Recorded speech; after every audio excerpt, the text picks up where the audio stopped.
So in this video we're going to look at wargaming scales.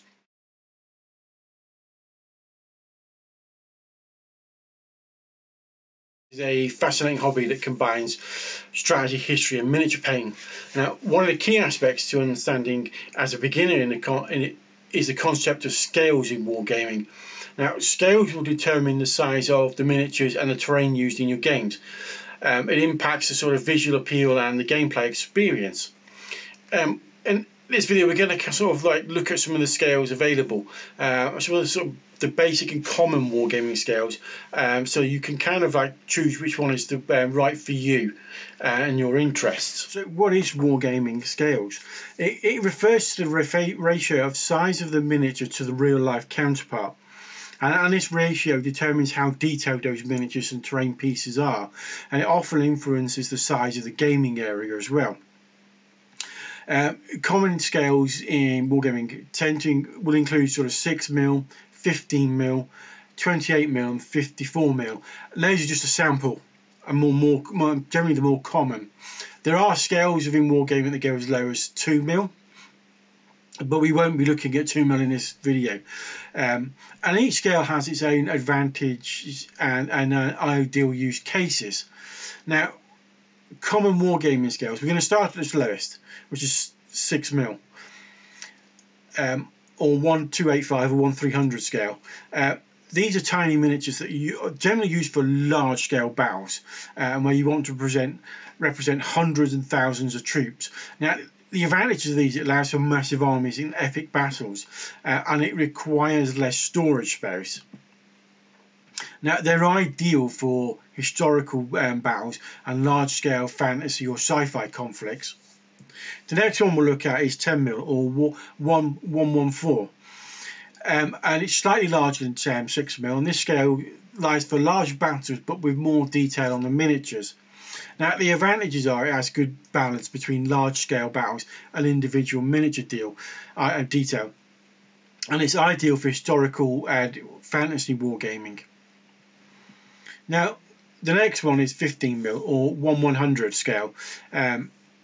Now, this is a popular scale for both historical and fantasy wargamers, and provides a good level of detail without requiring a huge playing area.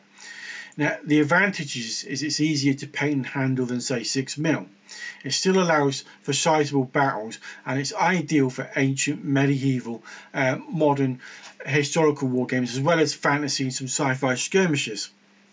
Next is 20mm or 1/72 scale. It's commonly used for World War II gaming and some modern conflicts, and this is probably because of the model kits in that scale. The miniatures have the ability to represent both skirmishes and large-scale battles, and it's ideal for World War II and modern warfare scenarios. Next up is 28mm or 156 scale, and it's probably the most popular scale in wargaming, especially for fantasy and sci-fi games. It has the advantage of highly detailed miniatures and allows for individual customization and character-driven gameplay. And it's ideal for games such as Warhammer 40,000, bolt action, skirmish games, and role-playing games. Now, the last scale we look at is 54 or 132, and these are larger miniatures, generally the toy soldier scale, and they generally require more space. Now, the advantages are they're great for painting and display, and allow for very detailed dioramas and vignettes. And for smaller skirmish games, choosing the right scale, you need to consider some similar following sort of factors. In sort of gameplay style, do you prefer large battles or skirmishes? Larger scales, sort of like 28mm, are great for skirmishes, while smaller scales like 6mm are better suited for massive battles. You also need to remember storage. Now, smaller scales will obviously take less space for storage and gameplay, making them ideal for if you have limited room. The detail and painting, how much do you want to actually put into your painting and customizing your miniatures?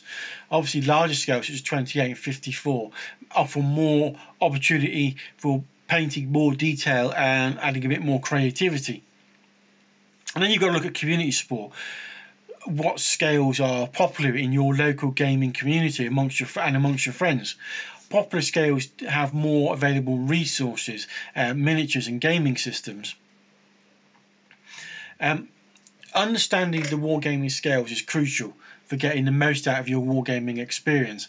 Whether you're drawn to the epic scope of 6mm gaming or the more detailed of heroics of 28 skirmishes, there's a scale that's perfect for everyone and your interest in gaming style. I would say start from what appeals to you the most. Don't be afraid to experiment with different scales as you explore the world of wargaming. I personally have a lot of different scales. I used to predominantly be 28mm, and in recent years I've started looking at smaller scales such as 15mm and 10mm. I find 6mm too small for me. I can't really focus. I think it's just a scale where I'm too old. My eyes are just, to paint, I just can't really focus on them. Even with putting on sort of enhancers that magnify sort of the miniature, I have trouble painting them. And plus, I prefer to painting more detail into my miniatures. I like the painting aspect of the hobby. But yeah, I don't stick with one scale. I have 28mm, 15mm and 10mm, and I've started sort of dabbling in the new sort of 12mm scale of Warlord's Epic battles range. And I find that I prefer to do large battles now with a smaller scale, and it's much easier to store a 10mm or a 15mm army than it is in 28mm. And I tend now to use 28mm for more skirmish. 28mm for more skirmish level wargaming. And what I do like about the 15mm is that if I'm doing sci-fi or World War II, the vehicles aren't very big. I mean, that's a sci-fi tank and that's a World War II tank. I mean, in the space of 128mm, I can get several of these. So that's why I like the smaller scales. I haven't gone down to 6mm. Like I say, the infantry figures are too small. I would possibly look at 6mm or 2mm for large scale, sort of like tank battles or something like that. At the moment, though, I'm not looking to delve into those. I am going to Joy of 6 again this year, so I might get tempted. I don't know. Anyway, that's all for this video. Don't forget to, when you're starting out, have a look at the different scales and go with the one that you like best, and start in that particular scale. You can always sort of dip your toe into other scales at a later date when you've joined a club and you've met people that are playing in those scales. And you get a feel for different scales.